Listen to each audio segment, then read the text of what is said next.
What's going on, everybody? Welcome back to the channel. My name is Julien Stoutt. I am your host. I am also a world record powerlifter. I am a PE teacher, and I'm a certified personal trainer. In all of this, one of the things that I want you to think about is how far is too far when we are fighting to be included in things, when we utilize platforms to simply espouse nonsense. Now, the word of the day is oxymoron. Now, an oxymoron is something, typically, I'm going to go ahead and type that in there, oxymoron.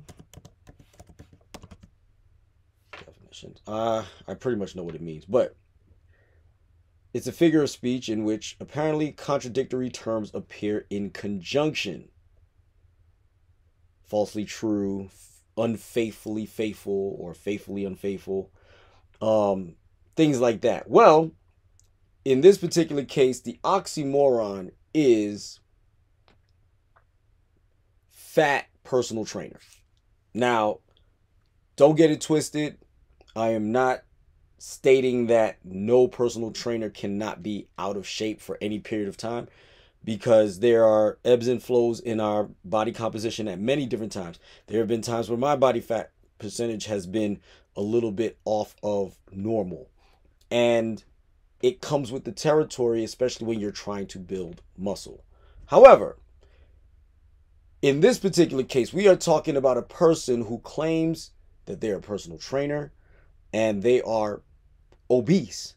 And they are trying to convince other people that any form of weight loss is fatphobic.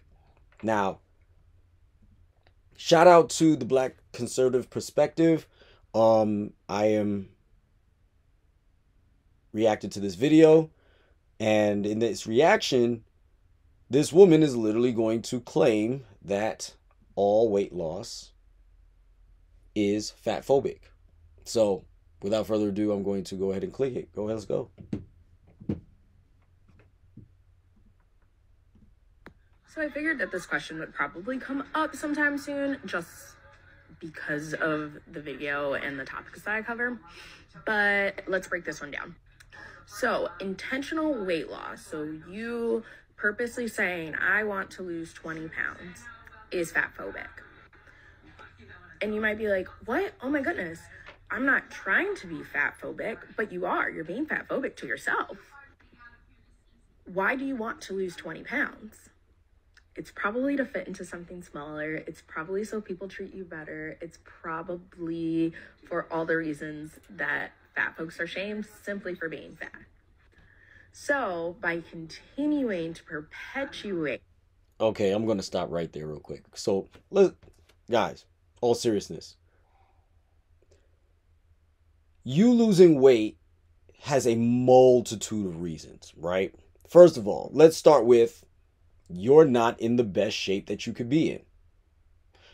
Maybe it's just that simple. You are in a particular shape normally, and you have been distracted by life in general, and you realize that at this point in time, you are not meeting the standard that you have set for yourself. Has nothing to do with being afraid of being fat. All right. Now, on another level, there is a fear of being fat, but not in the sense that she's trying to point out. You lost 20 pounds maybe because you don't want to buy new clothes. It's actually more cost effective for you to lose weight.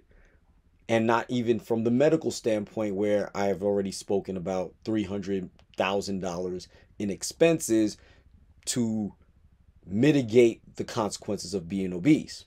Now, we're talking about you might not be able to afford new clothes. You have probably spent thousands upon thousands of dollars on your wardrobe, and now you have put on weight where your clothes do not fit the way they are supposed to for you based on the clothing that you typically normally wear. So in that time frame, you've decided I need to go get a gym membership, spend a couple of $100 to get my behind in the gym. I know how to work out, I know how to exercise, and I know how to eat properly and be more sensible in the way that I choose my nutritional benefits. So as a result, you lose the 20 pounds and now you are back into the normal clothes that you fit in. Not necessarily looking like a MCU superhero or something, but you look normal again in comparison to what you previously looked like when you gained this 20 pounds. But this is ridiculous, but I digress. Let's go. That, right? Seeking intentional weight loss, we are contributing to our fatphobic society. So that's why intentional weight loss is fatphobic. Let me know if you want to know more. So again,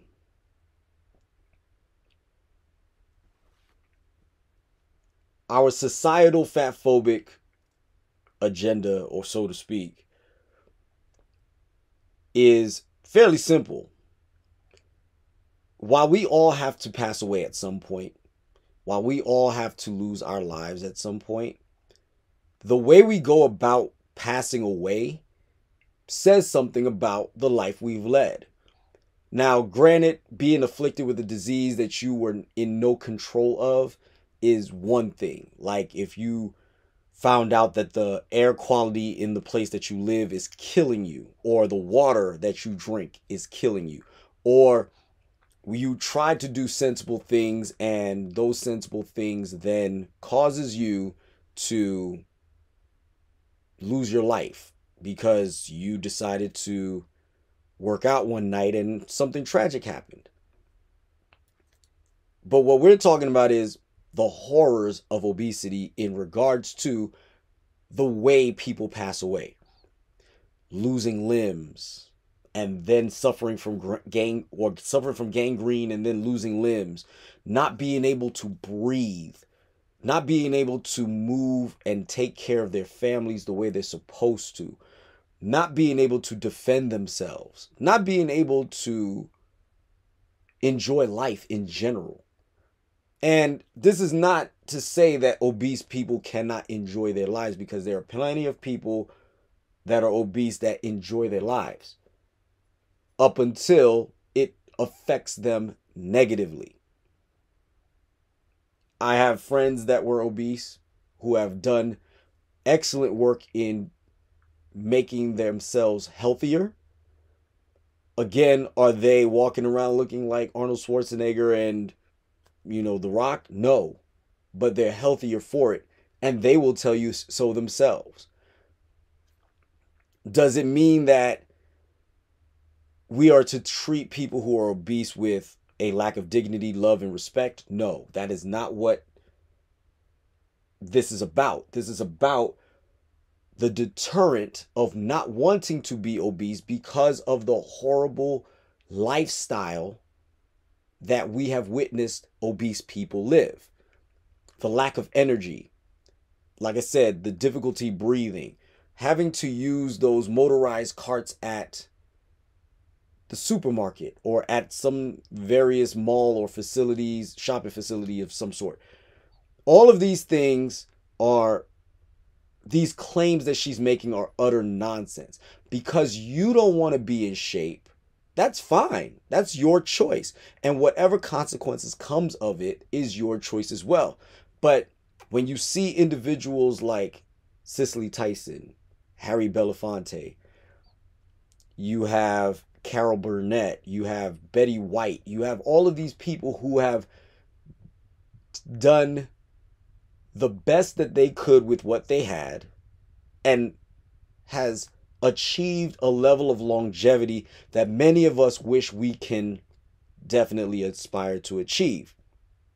But the problem is, we don't appreciate longevity anymore. We just want to do what we want to do with no accountability, no discipline, no focus in regards to how we present and conduct our everyday lives.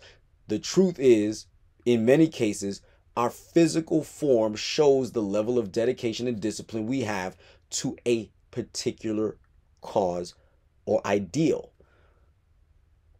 Again, you don't have to be a bodybuilder. You don't have to be the world's fastest man. You don't have to be the best athlete on the planet in order for these things to be true. You can just simply take care of yourselves. Again, 27 different body types. There are 27 different looks for people to aspire to look like, which is within the boundaries of health, while not succumbing to the ills of societal demands and feeling like as though you have to look like a particular person or people. You don't have to go out of your way and do stupid things with plastic surgery in order to achieve that body. These false narratives of fat phobia is in fact the problem. These false narratives is what is causing people to be delusional in their mindset and believing that everything is awesome. Everything is okay. Everything is just fine the way it is until it's not. When you meet that brick wall, when you hit that spot on the brick wall that is not going to move for you, you're going to realize then that you should have done something different. And hopefully for you, it's not too late. Hopefully for you, it is not a time where you're going to look back at your life with regret, knowing that the sands of time has a few granules left in it. I want you guys to realize that all of this is nonsense. All of it. Complete nonsense. You're supposed to be a personal trainer. You're supposed to be somebody who's promoting good health. Yes, mental health as well, but you're supposed to be promoting good health, and feeling good about yourself at the current point in time is a part of the equation, but you know improvements need to be made for longevity, for health, and for financial gain and purposes. It's not about mistreating people. If you're being mistreated, then they're just horrible human beings to begin with, and they deserve to be treated as the horrible human beings that they are. However, when people are trying to get you to be healthier, it is not to get you to look better in their presence so that they don't feel horrible being around you. It is to make sure that you're around for a much longer time because you are possibly pleasant and fun to be around. All right? So, guys, thank you out in Russia, India, and Germany, the Great Britain, who are also subscribed to my channel. I appreciate you all. But before we do, go ahead and click that like button and that subscribe button and click the all notifications so that way you will get every post that I make here on YouTube. All right? So don't forget to like, subscribe, share, follow me on Facebook, Instagram, and here on YouTube. Have a nice day and be the best you.